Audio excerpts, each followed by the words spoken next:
Votre médecin vous a regardé et il a lâché cette phrase. Votre cholestérol est trop élevé. Et là, tout s'est mélangé dans votre tête.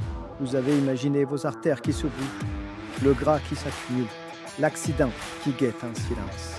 Et depuis, vous culpabilisez. À chaque œuf, à chaque morceau de fromage, à chaque part de gâteau. Bonjour à tous, ici Rémi, de mes conseils santé. Aujourd'hui, on va parler d'une chose que tout le monde croit connaître, le cholestérol. Et je vais vous dire quelque chose qui va peut-être vous surprendre.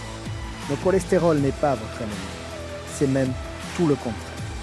Imaginez votre corps comme une grande ville, une ville qui tourne jour et nuit. Le cholestérol, c'est une marchandise vitale. Il faut la livrer dans chaque quartier pour construire les murs de vos cellules, pour fabriquer vos hormones, pour produire votre vitamine D.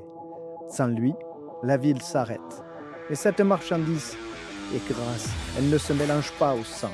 Alors, pour circuler, elle a besoin de camions. Et il y a deux types de camions. Le premier, c'est le LDL. Il livre le cholestérol partout où on en a besoin. On l'appelle le mauvais. Mais c'est un peu injuste. Il fait juste son travail. Le deuxième, c'est le HDL. Lui, il fait la tournée inverse. Il ramasse le surplus, il nettoie les rues. C'est le camion vert, le bon. Et il y a un détail que presque personne ne vous explique. Tous les camions ne se vendent pas. Les gros, les légers, sont presque inoffensifs. Ce sont les petits, denses et compacts qui posent problème. Ils se faufilent dans les murs de vos artères et ils allument l'incendie. Et devinez ce qui fabrique ces petits camions dangereux. Le sucre, encore. Tant que le trafic reste fluide, tout va bien. Les ennuis commencent quand les livraisons s'embrassent et que plus personne ne les voit. Et maintenant, accrochez-vous, parce que ce que je vais vous dire bouscule pas mal d'idées reçues.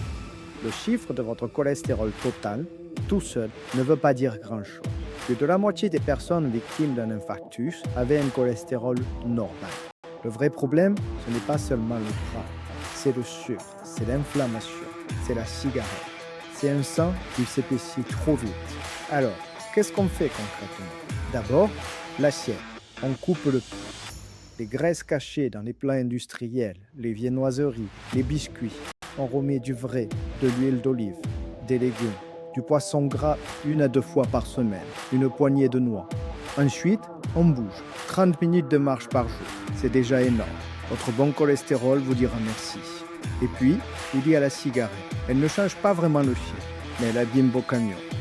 Elle transforme la marchandise en plaque collante. L'écraser, c'est le geste le plus rentable de tous.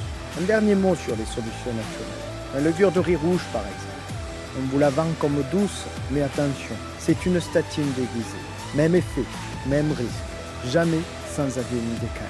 Alors, retenez juste une chose. Le cholestérol n'est pas l'ennemi.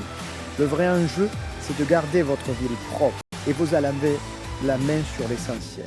Pour retrouver la liste des solutions dont nous avons parlé et lire notre dossier complet, rendez-vous sur notre site mesconseilssanté.fr. Attention, ce podcast est informatif. Il ne remplace en aucun cas une consultation médicale. En cas de mal-être profond ou de symptômes persistants, consultez immédiatement votre médecin ou votre pharmacien. Prenez soin de vous et à très vite.